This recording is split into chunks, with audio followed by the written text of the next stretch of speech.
আজি আমি আপোনালোকৰ লগত আলোচনা কৰিম চিম্পুলত RCC ঘৰৰ কাম কেনেকৈ বনাব চিম্পুলত কম টকা কম বাজেটত।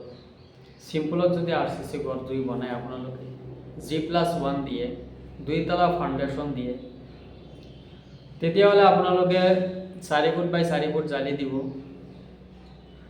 আৰু যদি আপোনালোকে এক পাটৰ ঘৰ বনায়, ধৰি লওক বহুত জেগাত আছে আপোনাৰ ঠেক মাটি, এটা পাটৰ ঘৰ বনাব লাগে, মানে দুটা হাৰি ফুটা হ'ব। এনেকুৱা যদি আপোনালোকে ঘৰ বনায় তেতিয়াহ'লে 2 তলাৰ ওপৰত আপোনালোকে ফাউণ্ডেশ্যন দিব নোৱাৰে। 2 তলাৰ ওপৰত ফাউণ্ডেশ্যন দিব পাৰিব, কিন্তু বাজেট বহুত লাগিব। যদি কম বাজেট আছে তেতিয়াহ'লে আপোনালোকে 2 তলা ফাউণ্ডেশ্যন দি ঘৰৰ কাম কৰিব। বিল্ডিং আপোনাৰ যিমানেই ওখ হয় সিমানেই আপোনাৰ মানে বয় থাকে। বহল হ'লে বয় নহয়, ঠেক বিল্ডিঙত বয় হয়, ওখ হ'লেই বয়।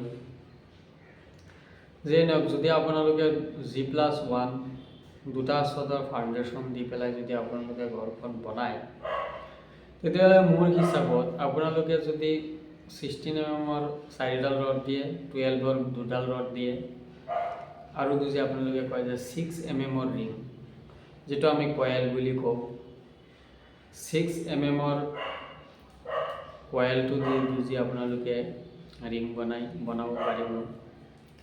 আৰু যদি কয় যে নহয় আমি আৰু অলপ ভাল কৰিব বিচাৰোঁ, মজবুত কৰিব বিচাৰোঁ, তেতিয়াহ'লে আপোনালোকে এটা কাম কৰিব পাৰে, এটা ৰিং আপোনাৰ 6 mm দিব পাৰে, এটা ৰিং আপোনাৰ 8 mm দিব পাৰে।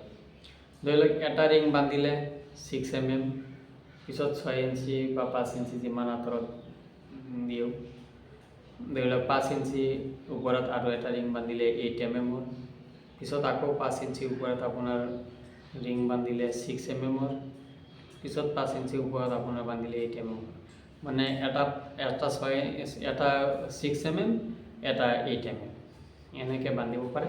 এতিয়া আপোনাৰ 8 mm যিমানটো জোৰ হয়, এটা দি এটা এৰি পেলাই দিয়ে, সিমানটোৱেই জোৰ হ'ব। খৰচটো কমি যাব। আৰু আপোনালোকে ৱালটো যে আপোনালোকে প্ৰিণ্টৰ ৱালটো যদি আপোনালোকে বাউণ্ডাৰী ৱালটো 10 ইঞ্চি মাৰি মাজৰ পাৰ্টিশ্যনটো 5 ইঞ্চি মাৰিলে, এনেকৈ যদি কামবিলাক কৰি যায়, তেতিয়াহ'লে আপোনালোকে চাব লাষ্টত গৈ আপোনালোকৰ যিটো বাজেট আছে, যিটো হিচাপত যায়, ধৰি লওক হিচাপত মই ধৰি লৈছোঁ, ধৰি লওক 15 লাখ টকা যাব, তাত আপোনালোকে 2 লাখ টকা বচাব পাৰিব। আৰু যদি কয় যে আমি চাদৰত অলপ কমাই দিব পাৰিব, চাদৰত কমাব পাৰে, কিন্তু ইয়াতো এটা কথা আছে। ধৰি লওক পোষ্টবিলাক যদি ডিষ্টেঞ্চটো এটা পোষ্টৰ পৰা আৰু এটা পোষ্টৰ ডিষ্টেঞ্চ যদি বেছি হয়, তেতিয়াহ'লে চাদত ৰড বেছি দিব লাগে। আৰু যদি এটা পোষ্টৰ পৰা এটা পোষ্টলৈকে ডিষ্টেঞ্চ 12 ফুট 10 ফুট এনেকৈ আছে, তেতিয়াহ'লে কিন্তু চাদত ৰড কম দিলেও কোনো প্ৰব্লেম নাই। আৰু যদি এনেকুৱা আছে ডিষ্টেঞ্চ ধৰি লওক 16 ফুট 17 ফুট 15 16 18, এনেকুৱা যদি ডিষ্টেঞ্চৰ থাকে এটা পোষ্ট পৰা আৰু এটা পোষ্ট, তেতিয়াহ'লে কিন্তু চাদত যিমানটো বান্ডিঙত ৰড লাগে গোটেই ৰড আপোনালোকে দিবলৈ দিব, নহ'লে আপোনালোকৰ প্ৰব্লেম হ'ব। চাদটো এনে কঁপিব, মানুহ খোজকাঢ়ি গ'লে কঁপি থাকিব, মানে কঁপিব, স্প্ৰিং কৰিব, সেইটো কাৰণে অলপ কঁপি থাকিব। খোজকাঢ়িলে আপোনালোকৰ লাগিব যে চাদ কঁপি আছে, এনেকুৱা লাগিব। আৰু যদি চাদত যদি ৰডটো হিচাপৰ মতে দিয়ে, ধৰি লওক যিমানটো লেং আছে ইমানটো লেং থাকিলে, ডিষ্টেঞ্চটো যদি কলমৰ বেছি থাকে, কিমান ৰড লাগিব, তেনেকুৱা যদি হিচাপত ৰড দিয়ে, তেতিয়াহ'লে এইটোৱে নকঁপে। এনে অলপ চলপটো এনে কঁপিবই, মানে বেছি নকঁপে। আপোনাৰ চাব চিৰি, বহুত মিস্ত্ৰী আছে চিৰি বনায়, চিৰিত উঠিলে আপোনাৰ তাত লাগিব কঁপি আছে, ভয় লাগিব। মই যিবিলাক চিৰি বনাওঁ,